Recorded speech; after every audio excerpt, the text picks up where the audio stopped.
natwe nongeye kubaha ikaze inshuti bakunzi bacu mudukurikiye aho muherereye hose, tubahaye ikaze muri aya makuru yo kuri uyu wa mbere tariki 30 Werurwe muri uyu mwaka w'2026. Nizere ko meze neza hirya no hino aho muherereye. Abari mu kazi tubifurije kugira akazi keza kandi mukomeze kukagiriramo amahirwe. Nje nitwa Mukada, twinjiye rero muri aya makuru yo kwibendera TV. Muri aya masaha n'amakuru tubagezaho ku buryo burambuye. Mu gihe umutekano ukomeje kuzamba mu burasirazuba bwa Repubulika Iharanira Demokarasi ya Kongo, amakuru mashya aturuka mu mujyi wa Uvira mu ntara Kivu y'Amajyepfo aragaragaza ko ubwicanyi bukomeje gufata indi ntera iteye inkeke, nk'uko byatangajwe mu itangazo ryashyizwe ahagaragara n'ihuriro ry'imiryango iharanira uburenganzira bwa sosiyete sivile muri Kivu y'Amajyepfo. Abantu 4 abarimo abagore 3 bishwe ahangaha, bakaba bongeye kwicwa ahangaha ahagana mu mpera z'iki cyumweru. Amakuru akaba akomeza avuga ko hari uwiciwe Ikiriba arashwe, undi yicirwa Ikiribura muri zone, mu gihe abandi biciwe muri Murongwe kuwa gatanu. Bose bivugwa ko bishwe n'abo mu mutwe wa Wazalendo. Ibi rero byongeye kuzana impungenge ku mutekano w'abaturage basanzwe bahanganye n'ingaruka z'intambara n'umutekano muke maze igihe muri uyu mujyi wa Uvira. Iri tangazo rya sosiyete sivile rikomeza rivuga ko ubu bwicanyi bwabaye mu minsi ikurikirana muri iki cyumweru gishize, bikaba bigaragaza intege nke mu nzego zishinzwe umutekano. Abaturage baravuga ko bafite ubwoba bwinshi, aho benshi batakigira icyizere cyo kurara mu ngo zabo, bakaba bavuga ko nta mahoro barimo kugira. Bakaba rero barimo gutabaza, bavuga ko ngo bakomeje kugarizwa cyane cyane aho ngo barara batisanzuye mu masaha y'ijoro. Ikindi kandi ngo no kugenda mu mihanda ngo ntago abafite ubwisanzure. Ihuriro ry'abagore baharanira amahoro muri Kivu y'Amajyepfo UFMP nabo bagaragaje impungenge zikomeye muri ubu bwicanyi. Risaba ko hafatwa ingamba zihutirwa kandi zifatika zo kurinda abaturage b'abasivile. Iri huriro ryashimangiye ko abagore aribo bakomeje kwibasirwa cyane muri ibikorwa by'urugomo, bikaba bishobora kugira ingaruka zikomeye ku mibereho n'umutekano byabo. Iri huriro rikaba risaba inzego z'umutekano kongera imbaraga mu gucunga umutekano, harimo kongera amarondo, gukaza iperereza ku byaha bikorwa no gufata ababigizemo uruhare ndetse no guhana abahamijwe ibyaha. Byongeye kandi iri huriro ryasabye ubuyobozi bwa Repubulika Iharanira Demokarasi ya Kongo n'inzego z'umutekano gukorana bya hafi n'abaturage kugira ngo amakuru ku bagizi ba nabi atangwe hakiri kare, bityo bikumirwe. Ku rundi ruhande ariko abaturage bo mu mujyi wa Uvira basabwe kugira uruhare rugaragara mu kurwanya umutekano muke, batanga amakuru ku gihe ku nzego zishinzwe umutekano, birinda kandi guceceka ku byaha bibera mu maso yabo. Ibintu rero bikaba byongeye kuzamura umwuka utari mwiza muri uyu mujyi wa Uvira. Dukomeje muri aya makuru ya hano ku Ibendera TV, ni munyemerere twerekeze muri iyi nkuru. Ni inkuru ivuga ko imirwano itunguranye yongeye kubura Ishabunda. FARDC na Wazalendo bongeye gutana mu mitwe, abagera kuri 2 bapfuye, abandi bafatwa bunyago. Mu gihe umutekano ukomeje kuzamba mu burasirazuba bwa Repubulika Iharanira Demokarasi ya Kongo, havuzwe imirwano itunguranye yongeye kubura hagati y'ingabo za leta ya Kongo FARDC n'abarwanyi ba Wazalendo mu gace ka Shabunda. Ikaba yahitanye abantu bagera kuri 2, aho bahasize ubuzima abandi bagera ku 8 bose bafatwa amatekwa. Amakuru aturuka aho ibi byabereye aravuga ko iyi mirwano yabaye ko mu ijoro ryatambutse, kuvuga ijoro ryo kuri iki cyumweru rishyira kuri uyu munsi wa mbere mu mujyi wa Shabunda, nyuma y'aho FARDC itangiye igikorwa cyo kwambura intwaro bamwe mu barwanyi ba Wazalendo bashinjwaga guhungabanya umutekano w'abaturage muri aka gace. Biravugwa ko aba barwanyi bari mu itsinda riyobowe n'uwitwa Sisawa, bakaba rero bashinjwa ibikorwa ibi birimo no gusahura abaturage, kubambura ibyabo ku ngufu, kubakoresha imirimo y'agahato no kubakorera iyicarubozo mu duce dukorerwamo ubucukuzi bw'amabuye y'agaciro.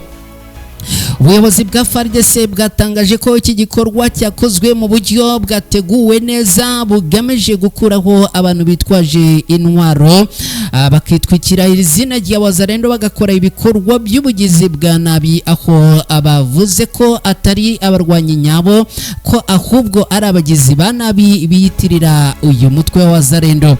Nanone kandi aya makuru aravuga ko iri tsinda ryigeze no kugaba igitero ku bayobozi b'intara Kivu y'Amajyepfo abari basuye Shabunda mu rwego rwo kubangamira ibikorwa by'ubutabera byari bigamije gukurikirana ibyaha. Abafashwe muri iyi mirwano rero bavuga ko abagiye gushishikarizwa ubutabera kugira ngo baryozwe ibyo bashinjwa, mu gihe abaturage bo muri aka gace bakomeje gusaba ko umutekano wabo wakongerwamo imbaraga. Ibi bintu byongeye kugaragaza urujijo ruri mu mitwe yitwaje intwaro yikorera muri aka karere, aho bamwe abayiyitirira bakiyitirira Wazalendo ariko bagakora ibikorwa bihabanye n'intego bavuga ko abaharanira.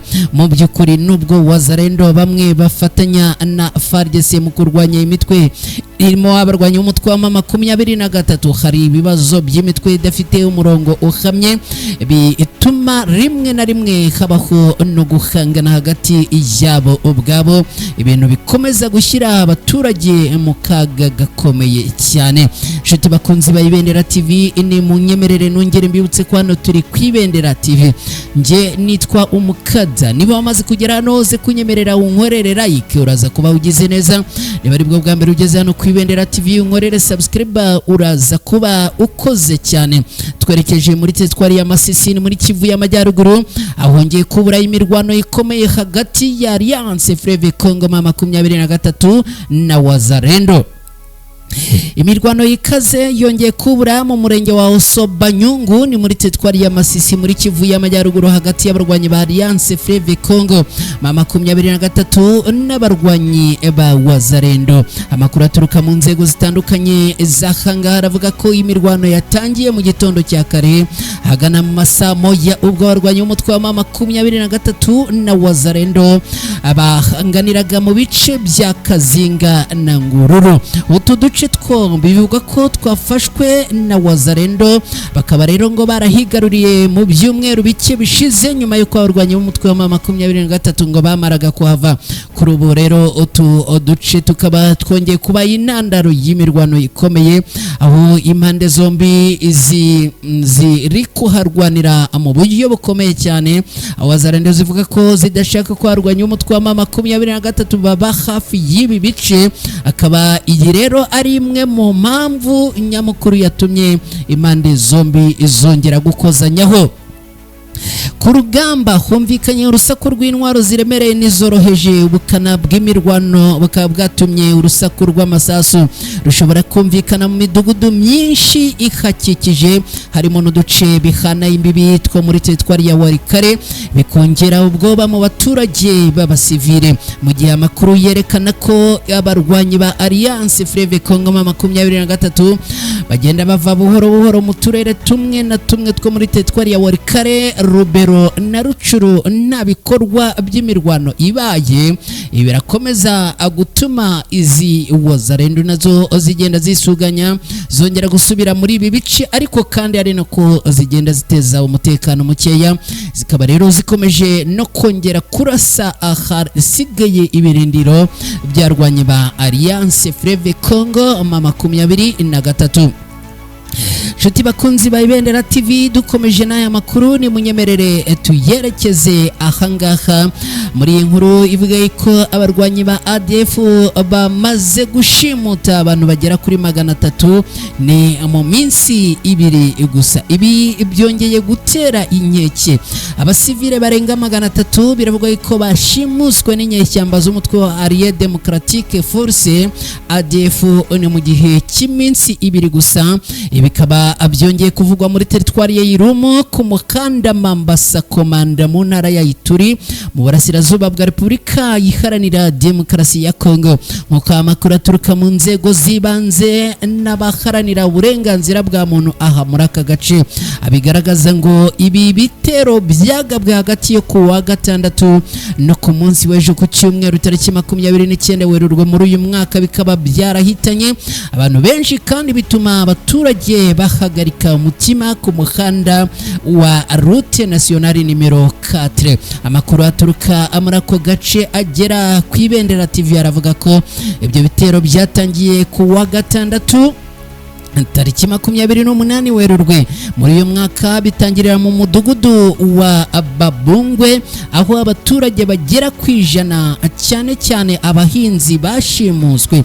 Bukeye bwaho ku cyumweru tariki 29 Werurwe muri uyu mwaka mu gitondo cya kare abagabye igitero bateye mu mudugudu wa Romarisa barasa mu kirere mbere yo gufata abandi baturage barenga 200. Inyeshyamba zahise zikomereza amarorerwa yazo mu duce twa Amabukuru na Amasore.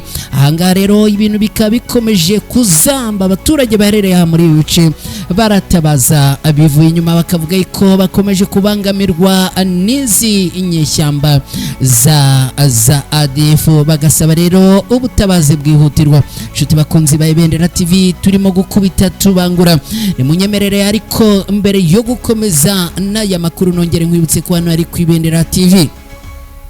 Nje nitwa Umukada, niba wamaze kugera hano ndagusaba nshimitse cyase nkomeje ngo uze kunkorera like, unkorere like uraza kuba ugize neza.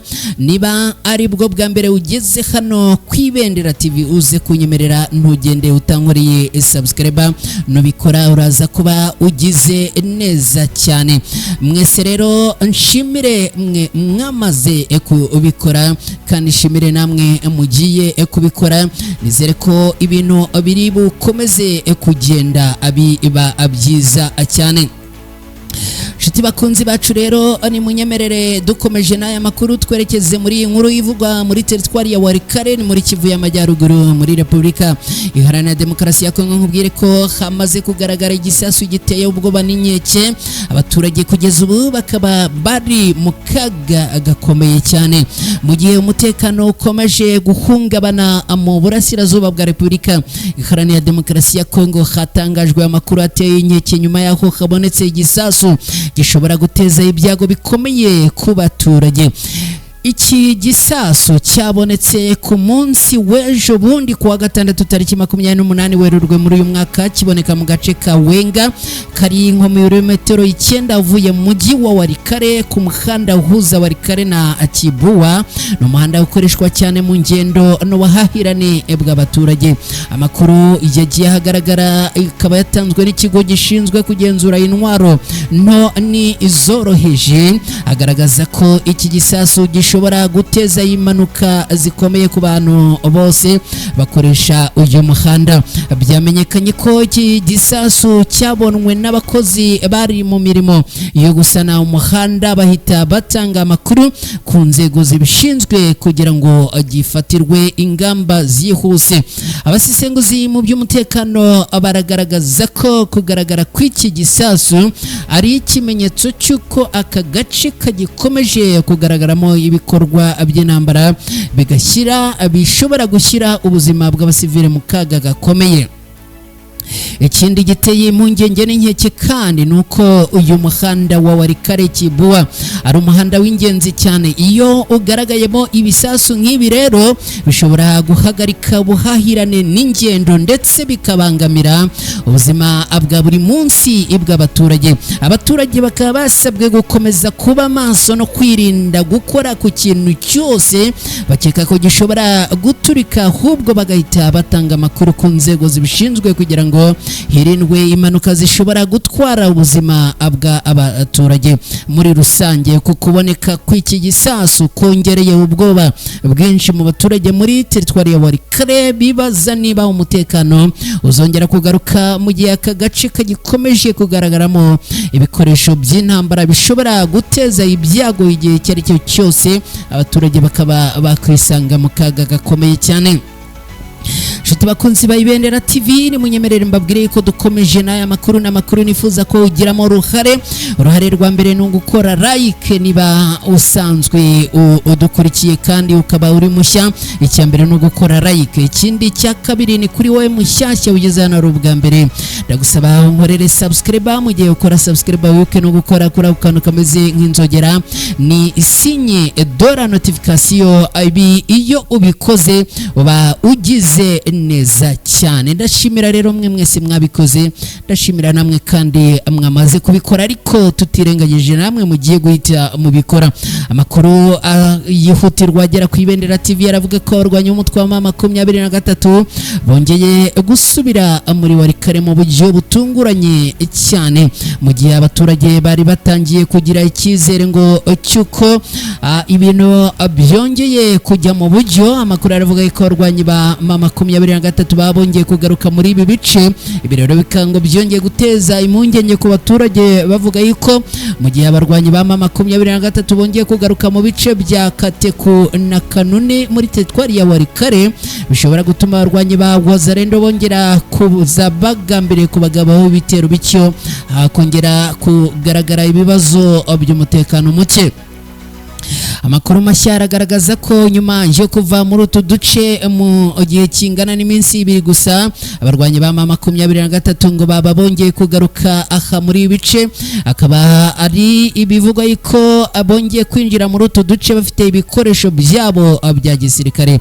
Abari muri ako gace bavuze ko bamwe muri abarwanyi binjiye i Kanune baturutse mu bice bya Ameriki muri teritwari ya Rubero, mu gihe abandi basubiye i Kateku bavuye i Bureusa, aho abari barasubiye inyuma y'ibitero byari bimaze iminsi bihanganisha nabo ku ruhande rwa leta ya Kongo. Igitangaje rero ngo nuko aka gace ka Kateku kari kamaze gufatwa na Wazalendo katamaze igihe kinini mu maboko yabo, kuko bivuga ko n'ubundi abarwanyi b'umutwe wa 23 bongeye kuhabavana nta mirwano ibaye. Ibintu rero bikaba byongeye guhindura isura muri ubu buryo. Ku rundi ruhande i Kanune ko byari byaratandukanye, kuko kuva 23 yahava ku itariki ya 26 Werurwe muri uyu mwaka ngo nta wundi mutwe wari wahigaruriye, bigasiga rero aka gace ari nta mbaraga z'umutekano zihari. Ibintu byatumye n'ubundi abarwanyi ba 23 bongera kuhagaruka ndetse bikaborohera. Iyi myitwarire yo kuva no kugaruka mu bice bimwe rero iratuma abaturage n'ubundi bongera kugira impungenge z'uko byaba birimo gutegurwa ko bakongera guhangana mu mirwano ikomeye cyane, bigatuma rero abaturage bongeye kugira impungenge zikomeye cyane. Aya makuru rero ni munyemerere tuyakomereze muri teritwari ya Ituri. Kugeza ubu ngubu muri Ituri ibintu byongeye guhindura isura. Abagera kuri 13 bose b'abarwanyi bitanze ku ngabo za FARDC. Ibintu rero bikaba byongeye guhindura isura ha muri Ituri. mu gihe umutekano ukomeje kuba ikibazo gikomeye mu burasirazuba bwa Repubulika Iharanira Demokarasi ya Kongo, haravugwa inkuru nshya itangaje aho barwanyi 13 mu mutwe wa CRP biyemeje gushyira intwaro hasi bakikikiriza ingabo za leta ya Kongo FARDC mu gace ka Jugu mu ntara ya Ituri.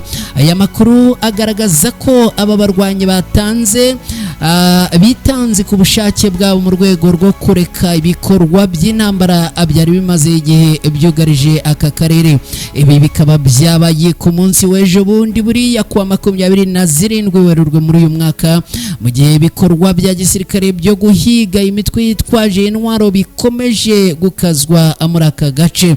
Bivugwa ko bamwe muri abarwanyi bari bafite imyanya ikomeye muri uwo mutwe, ibintu byatumye benshi batangira kubona iki gikorwa nk'intambwe ishobora kugabanya ubushyamirane mu gace ka Jugu kamaze igihe karanzwe n'intambara z'urudaca. Aka karere ka Jugu kamaze imyaka myinshi karimo imirwano ihuza imitwe itandukanye yitwaje intwaro, ibintu byateje impunzi nyinshi n'akaga gakomeye ku baturage. Nubwo hari icyizere gituruka kuri uko kwishyikiriza kwa bamwe mu barwanyi, abasesenguzi mu by'umutekano bagaragaza ko kakiri inzira ndende, kuko imitwe myinshi ikiri mu mashyamba itaragaragaza ubushake bwo kwishyikiriza abarwanyi ba FARDC no gushyira intwaro hasi. Ku rundi ruhande, ubuyobozi bwa FARDC bwakiriye abarwanyi bukaba bwabijeje kubafasha kunyura mu nzira yo gusubira mu buzima busanzwe, mu gihe hatanzwe ubutumwa ku bandi bakiri mu mashyamba ko bakwiye gufata umwanzuro nk'uwo bagenzi babo bafashe bakagaruka kugira ngo hagaruke amahoro mu karere. Ibi rero bikaba byongeye kugaragaza indi ntambwe ikomeye cyane aha muri bice. Nshuti bakunzi ba Ibendera TV, ni munyemerere tugane ku musozo w'aya makuru. N'amakuru ku Ibendera TV, n'amakuru kandi agaruka mu burasirazuba bwa Repubulika Iharanira Demokarasi ya Kongo. Mwese mbashimire cyane, mbifurize kugubwa neza no kugira umunsi mwiza. Niba rero ari ubwa mbere ugeze hano, ntuze kugenda utankoreye subscribe, nubikora uraza kuba ugize neza. Mwese bye, ciao ciao.